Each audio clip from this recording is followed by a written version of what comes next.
Whenever you say bounty hunters in Star Wars, it's Boba Fett. That's what people think of automatically. Our first Boba Fett 6scale figure is from Empire Strikes Back. The Empire Fett is unique in the costume color, the color and the deco of the armor.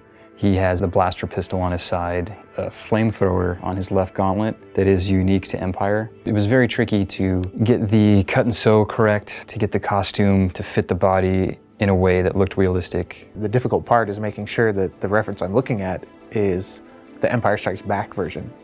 Whether it's the color of the braids on his shoulder, the number of pouches he has on his belt, does he have spats, no spats, the color of the costume, all these things are so specific to each version. It's kind of jaw-dropping. It's a little overwhelming to kind of step into. The helmet, it sounds simple at first, and then you start looking at reference, you start looking at screen captures, and you start to see subtle differences in all of them. And it's Boba Fett. We're not going to do one helmet and say, it's good enough. No, we got to do it right. So we ended up doing probably four helmets. We wanted to let our collectors display Boba Fett in a more specialized, unique way. So we created a small base that is inspired by the design of the Bespin carbon freeze room. It's going to be slightly raised. It has the grate pattern in the floor. We want to have lights coming up from below, just like the set did. For an exclusive, we're doing our standard 6scale figure base with a deco of the fire spray logo. It's the symbol that he has on his chest. This Boba Fett is the first of many Boba Fetts that we want to do. It was a challenge to get everything to jive up the way it's supposed to. But what we have, I think, is looking awesome. The IG-88 assassin droid is seen as a pretty nimble, fast-moving, dangerous droid to want to mess with.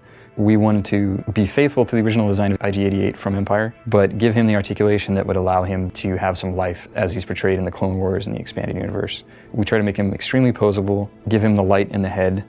So there's this small button that you just press it down and his head lights up. In the movie, he's basically just a standing prop.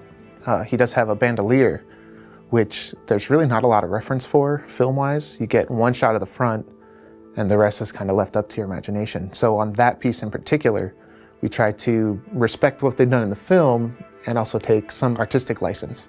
We started off with a digital model, figured out all the articulation joints. There's a joint in the knee, he can turn his ankles, his shoulders move, he can do pretty wide range of maneuvers that you wouldn't think would be possible. And then we started getting samples, we started playing with it, and we realized, wow, this is actually kind of cool. I think we did something pretty cool here.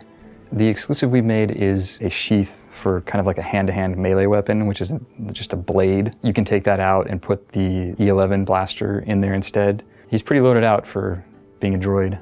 But for what he is and for the design of the original character, I think we've got a good balance between articulation and faithfulness to what the original piece is.